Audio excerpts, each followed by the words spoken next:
Kwa mara nyingine tena mtazamaji, ni kukaribishe ili uweze kufahamu yote ambayo yanajiri katika uga wa kimataifa.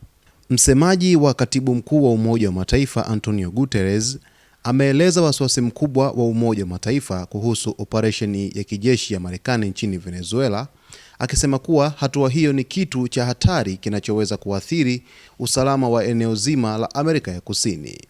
Tukio hili, bila kujali hali ya kisiasa ilivyo Venezuela, linaweka mfano hatari kwa dunia nzima, msemaji alisema, akiongeza kwamba ni muhimu kwa nchi zote kuheshimu sheria za kimataifa na kanuni za Umoja wa Mataifa. Katibu Mkuu Guterres amesisitiza kuwa ana wasiwasi mkubwa kwamba kanuni na sheria za kimataifa hazikuheshimiwa.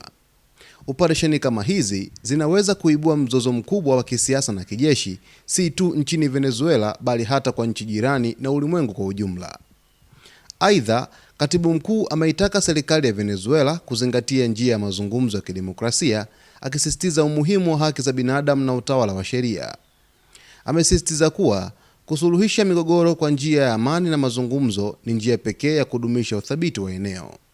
Vikundi vya kimataifa vinafuatilia kwa karibu hali hii, huku Colombia ikitaka mkutano wa dharura wa Baraza la Usalama la Umoja wa Mataifa kufanyika Jumatatu na kuungwa mkono na Urusi na China.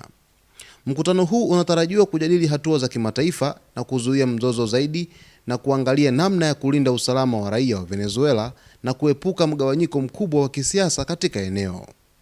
Hali hii inajiri baada ya kushikiliwa kwa Nicolas Maduro pamoja na mke wake, ambapo kumeibua taharuki kubwa miongoni mwa wananchi na mataifa ya jirani.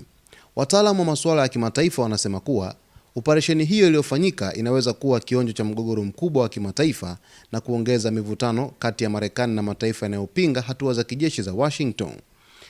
Wachambuzi wa siasa za kimataifa wanasisitiza kuwa mfano huu unaweza kuibua mjadala mkubwa kuhusu uhuru wa nchi na uhalali wa operesheni za kijeshi za mataifa makubwa, huku mashirika ya haki za binadamu yakionya kuhusu uwezekano wa ukiukwaji wa haki za binadamu.